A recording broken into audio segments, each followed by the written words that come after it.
Les miracles sont ni pour avoir plus de vues, ni pour avoir un nom plus élevé.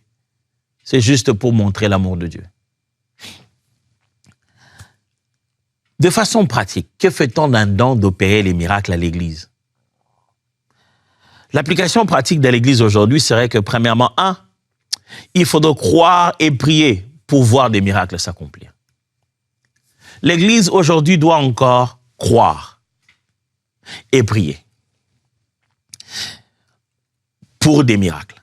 Aujourd'hui, quand on parle des miracles, on s'imagine que ça se fera un jour comme ça à la volonté de Dieu. Écoutez-moi, frères et sœurs, si on ne donne pas l'espace aux miracles dans l'Église, on n'en verra pas. Si on ne donne pas l'espace à la manifestation des dons des miracles, on n'en verra pas. Et on ne peut pas se dire, Dieu c'est un Dieu de miracles, hein. Quand il veut, s'il veut, il le fera. Mais Dieu c'est aussi un Dieu qui parle. S'il veut, il parlera. Pourquoi vous prêchez les dimanches? Dieu c'est aussi un Dieu d'amour. Hein. S'il veut donner, il donnera. Mais pourquoi c'est vous qui faites toute une campagne de collecte? Parce que vous croyez que les personnes avec les différents dons de générosité manifesteront leurs dons pour atteindre ces personnes socialement. Vous croyez que les personnes avec les différents dons de communiquer, de parler et d'enseigner la part de Dieu, ces personnes-là vont enseigner. Vous croyez aussi que les différentes personnes avec les dons prophétiques, vous pouvez organiser une session prophétique, le Seigneur leur parlera et ils donneront des paroles prophétiques. Vous devez croire aussi que les différentes personnes avec les capacités et les dons des miracles, le Seigneur les utilisera et ces miracles auront lieu. Mais il faut que les gens viennent en ces réunions des miracles. L'Église doit prier et croire aux miracles. Le problème, c'est que nous mettons les miracles tellement loin. Si on veut faire une campagne dans laquelle on s'attend à des miracles, on doit attendre tellement longtemps. Ce qui fait que les gens viennent au culte avec une mentalité je vais dire, comme si Dieu aujourd'hui n'est pas intense. C'est juste un culte régulier. J'aime comment Jésus opérait des miracles dans les synagogues. Il venait à des jours réguliers, au moment où personne ne s'y attendait, rien que pour ramener la culture de la puissance de Dieu dans sa maison. L'Église doit encore croire aux miracles. Si nous ne croyons pas aux miracles, alors nous commençons à croire à des personnes qui nous disent qu'ils font des miracles. Aujourd'hui, la foi des gens n'est plus passée sur Dieu quand un miracle doit avoir lieu, mais plutôt sur l'homme de Dieu. Pourquoi? Parce que l'Église ne croit plus aux miracles. Parce qu'on s'est dit, l'homme-là doit beaucoup prier, avoir un degré de sanctification, il doit s'habiller d'une manière exceptionnelle. Et quand il parle, il doit parler comme un Dieu. Alléluia, la présence de Dieu. On veut que cette personne que Dieu va utiliser soit si mystérieuse. C'est pourquoi si on est entre nous, habillé normalement, un jour de semaine, sans être venu d'une retraite, on n'a aucune foi au miracle. Frères et sœurs, continuons à croire que le Dieu qui a donné ce don-là n'a pas besoin que ces dons puissent aller se couvrir de toutes sortes d'artifices pour qu'ils puissent l'utiliser. L'Église doit se remettre à prier et croire au miracle. Deuxièmement, encourager les croyants à ne pas limiter Dieu dans leurs prières. Aujourd'hui, quand on prie, on entend les gens prier, on sent qu'ils prient, mais pas pour recevoir. Les prières sont devenues un peu comme des boîtes aux lettres. J'amène ma lettre de prière, je dépose en disant que bon, le temps qu'on distribue ça chez Dieu, qu'il ait et qu'il puisse me donner des réponses. On ne s'attend à aucune interaction directe avec Dieu. Mes amis, plus que jamais, les croyants de l'Église, les frères et sœurs qui viennent dans l'Assemblée, doivent commencer à prendre conscience que nous prions à un Dieu sans limite. Dieu n'a pas de limite. Notre problème, c'est que nous voulons imposer à Dieu la méthode. Comment il va le faire? Nous devions plutôt nous concentrer au fait qu'il va le faire et non pas comment il va le faire. J'ai peut-être déjà raconté cette histoire, mais je vais en la raconter encore. C'était la première fois que je vivais un miracle sous cette forme-là. Les prières qui ont apporté un miracle, j'en ai vécu. Mais c'était la première fois de toute ma vie de vivre le miracle en plein milieu d'un service.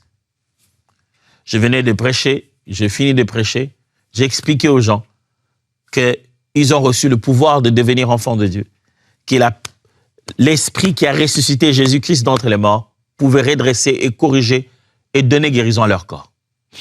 J'ai fait un appel pour que les malades viennent, pour que je prie pour eux. J'ai eu quelques 2-3 personnes qui sont venues. Et l'une d'entre elles, j'ai demandé à chacun qui était malade, de quoi tu souffrais. L'autre disait, j'ai mal à la tête. Et l'une d'entre elles, je ne pouvais même pas imaginer qu'elle avait ces problèmes. Je lui dis, de quoi tu souffres? C'est là qu'il m'a dit, j'avais les yeux presque fermés, je parlais presque à l'oreille de la personne. Il m'a dit, il y a un mois passé, un mur est tombé sur moi. Oh, là, j'ouvre les yeux, je dis, OK, donc je peux bien regarder. Il dit, un mur est tombé sur moi et a complètement broyé mes os de ma jambe droite. C'est là que je me rends compte qu'il avait des béquilles.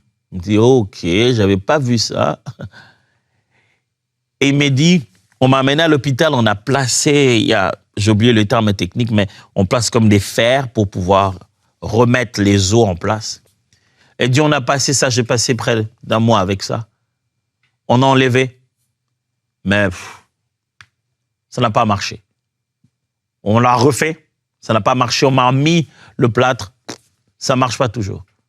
Désormais, quand je marche, je n'arrive pas à marcher, je n'arrive pas à poser ma jambe au sol.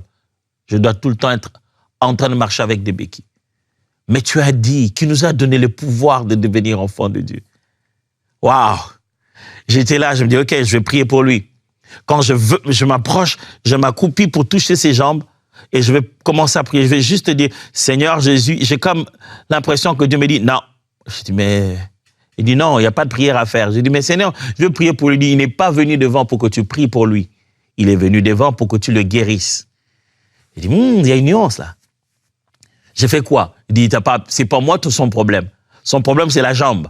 C'est pas à moi qu'il faut parler. Il faut parler à la jambe. Je dis, OK. Et j'ai touché sa jambe. J'ai dit, jambe, vous les os, écoutez-moi, redressez-vous.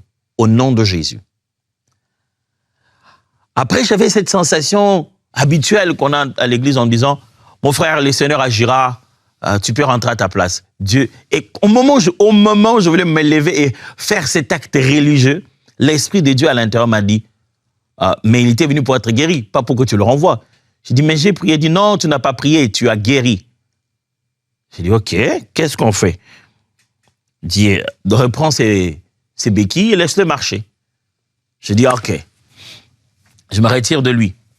Je n'avais même pas crié. J'ai à peine touché ses jambes et je parlais. Même dans mon cœur, d'ailleurs, j'ai dit aux os, redressez-vous au nom de Jésus. Et j'ai reculé d'un pas. Je lui ai dit, donne-moi tes béquilles.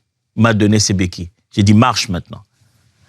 Ce qui avait des spectaculaires, il aurait marché, j'allais peut-être avoir un peu de doute. J'allais me dire peut-être qu'il s'efforce. Il ne veut pas me faire honte, il s'efforce. Je lui ai dit, marche. Il a couru plutôt au lieu de marcher. Quand il s'est mis à courir plutôt, toute l'assemblée s'est levée. Il y a eu une effervescence énorme. Et toutes les personnes qui ne s'étaient pas avancées pour que je prie pour elles. Je n'avais que 4 à 5 personnes et je me suis retrouvé à avoir une centaine de personnes devant. Et je n'oublierai jamais. Une de ces personnes est venue. Pendant que je voulais prier pour elle, je lui ai demandé, j'ai prié pour quoi? Pourquoi? Cette personne m'a dit, je suis dans la sorcellerie, ça fait un moment. Mais ce que je viens de voir aujourd'hui, ton Dieu est plus puissant. Je vais abandonner ça. Waouh! Imaginez-vous que cette personne était là. Sa jambe était toujours comme ça. Il fallait opérer ce miracle. Il fallait savoir quelle instruction donner pour que cette jambe se redresse automatiquement. L'Église donc encourageait les croyants à ne pas limiter Dieu dans leurs prières. Troisièmement, l'Église, on devrait témoigner des miracles pour fortifier la foi des autres. Chaque fois qu'on en parle, ça monte encore la foi. Les miracles ne devraient pas être cachés. Et c'est pourquoi Dieu aime en faire souvent en public, pour que lorsque tout le monde voit, ça fasse monter encore la foi. Mes amis, on aura beau expliquer, enseigner, raconter les miracles de la Bible, si on n'en voit pas maintenant, ça ne peut pas nous enflammer de la même manière. Et quatrièmement, demander à Dieu d'opérer des signes et prodiges pour confirmer l'évangile. Sachez que les signes, les prodiges, les miracles sont souvent et très souvent sur le chemin de celui qui a porte l'évangile, qui vient prêcher Jésus, qui vient démontrer que Jésus est Seigneur, qui vient enseigner la vérité, Dieu confirme sa parole par les miracles. L'un des moyens sûrs pour opérer dans le domaine du miraculeux, c'est laisser Christ être prêché, être rempli de l'amour de Dieu pour partager la vérité de Jésus. Et Dieu confirmera sa parole. Vous savez, je crois au miracle.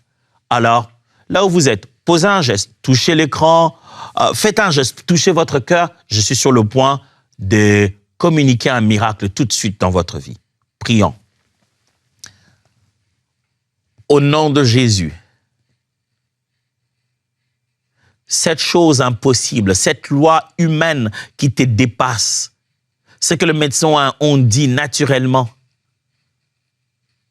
ce que tu sais que c'est devenu impossible pour l'humain, que ce soit au travail, que ce soit où que ce soit, maintenant, au nom de Jésus-Christ, reçois ce miracle.